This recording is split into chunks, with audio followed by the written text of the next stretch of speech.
I'm Regina, and welcome to Willow CS, the channel that helps you incorporate your culture into your wellness. The purpose for the channel is to help individuals and organizations in really understanding and deconstructing their culture to reconstruct it to help them enhance their wellness. Now, how I got here a couple years ago, I was really not in a good place. And even though I'm saying a couple years ago, I actually mean before COVID, before 2020. So about 2018, 2019, I wasn't in a good place and I could not figure out like what's going on. I knew I wanted to be well, but I didn't know how to do that. And it was very ironic because my background in education and also my profession is all about culture and communication. It's interpersonal communication. I've taught at college level, I've taught advocacy, I've worked in advocacy in public health, in drug and alcohol, and also definitely health communication. So here I was with all of this professional and educational background in helping people identify their strengths, their weaknesses, their challenges, and how to construct a message to advocate and help support other people and help them advocate for themselves. But I didn't know how to do it. So even with all of that firsthand knowledge, I was still very lost. And I found myself listening to gospel music, right? Now, gospel music for me is my grandmother used to listen to it a lot when I was growing up.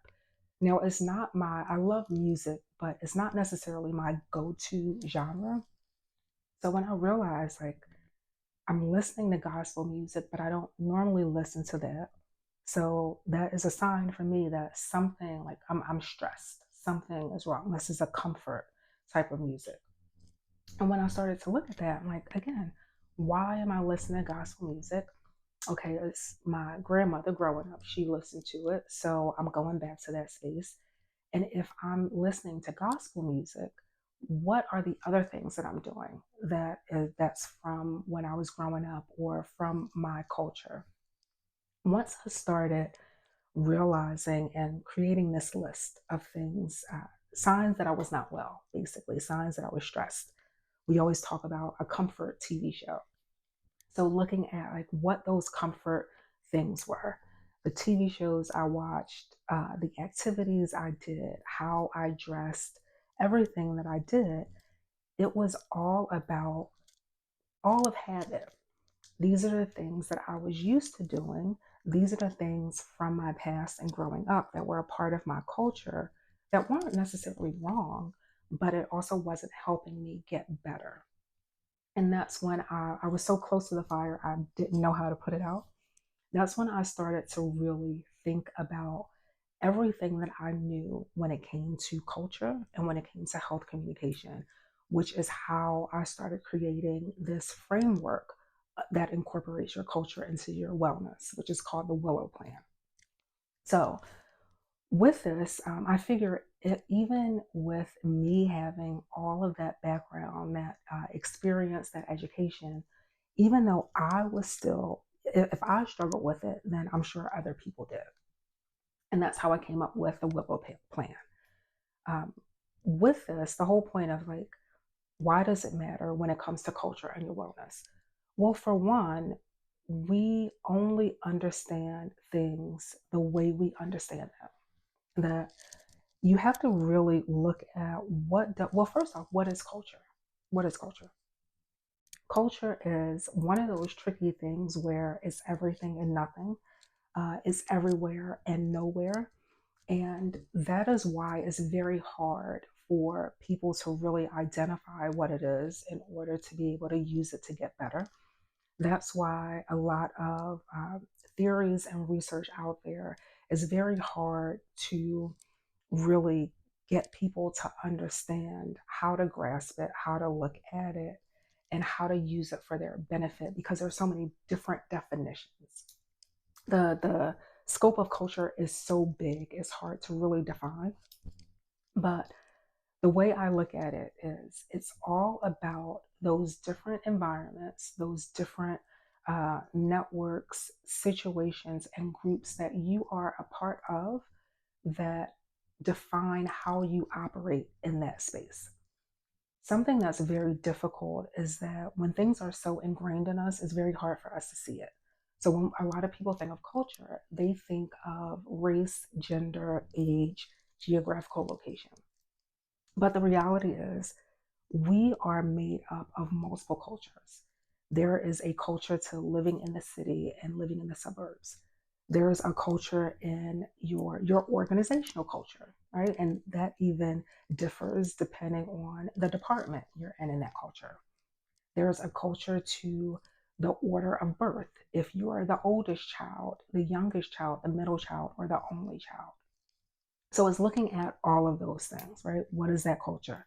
And understanding how you operate in those spaces. That's who you are as a whole. And how you operate is also how you view when you're well and when you're not. And also your role in your wellness, whether it's a culture of taking ownership in that, whether it's a culture of do you see a therapist or not? Is there shame surrounding therapy or some sort of counseling? Do you go to the church before you go to a therapist or go to a therapist at all? Right?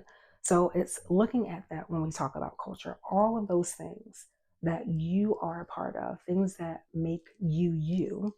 How do you use that, or what are those things from those environments that impacts how you look at wellness? That is the whole point of everything. So for me, when I started and I looked at all of those things, again, I saw that a lot of these things are from when I was growing up. And I realized and figured that if I'm doing all of those things from when I was a child that was soothing for me, what are some of the fun things that I did? Right? What are those things that I enjoyed as a kid that as an adult a lot of people might think are childlike or you're doing kid things, but that really brought me joy. So what I'm going to do with this first video and the first activity is I want you to look at and make a list of all of the things that you enjoyed as a kid, whether that was coloring, jumping rope, bike, riding your bike, having what I call dance parties, even if it's a dance party for one. Was it some sort of writing or crafts? Don't think of it as kid things or that you're too grown to do it. And don't overthink it. Just brainstorm everything that you did that made you or helped you feel better when you were growing up, because that's going to be the very first thing if you want to start incorporating your culture into your wellness. Because unfortunately, a lot of cultural frameworks and theories out there are very cookie cutter. They don't take into account who you are as a person. They just take into account of you being a person.